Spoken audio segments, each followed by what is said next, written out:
এখন পেয়ারা ভর্তা বানাবো, সাথে দিব একদম তাজা তাজা ধনেপাতা উঠিয়ে দিব।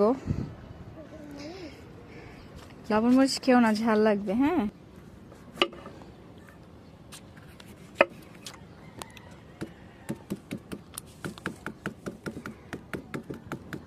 বসে তো দেখা তাহলে। হ্যাঁ হ্যাঁ, উপরের থেকে উঠাও। একটা জিনিস দিব নতুন, ধর। গাছ থেকে ধনিয়া পাতা পেরে নিচ্ছি।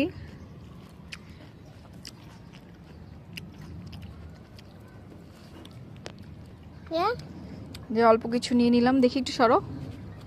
পেয়ারা ভর্তাতে তুমি সরো, একটু সাইডে যাও। পেয়ারা ভর্তাতে দিব।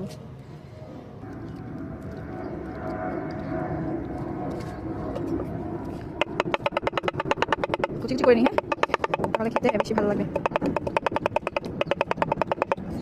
গাছ থেকে কাঁচামরিচ নিয়ে আসো, যাও। এগুলো ছোট ছোট 4-5টা নাও। ওই যে ওইটাই তো, যেটা হাত দিয়ে ধরেছো, নাও।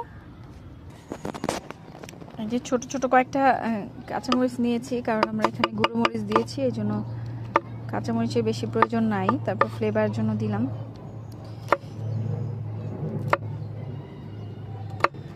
তুমি মরিচ খাচ্ছ, ঝাল লাগবে পরে। খেও না, খেও না, ঠিক আছে। শেষ, কাটাকাটি শেষ। মরিচগুলো তো অনেক সুন্দর ফ্লেভার, একদম ছোট ছোট মরিচ, দেখছো। এবারে হচ্ছে যে লবণ মরিচ দিয়ে দিলাম। হ্যাঁ,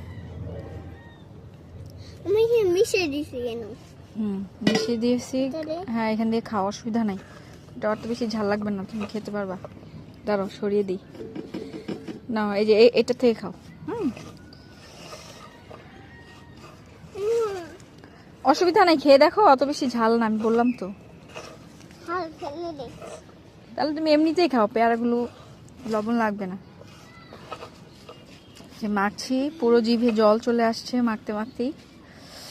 ধনিয়া পাতা আর কাঁচামরিচের দারুণ একটা ফ্লেভার বের হয়েছে। না, ওই দেখো, ঝাল নাই। খেয়ে দেখো, আমি বললাম তো একটু খেয়ে দেখো।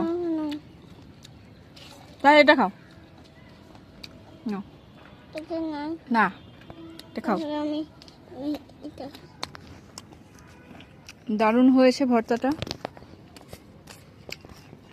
তো কারা কারা খেতে চান চলে আসেন।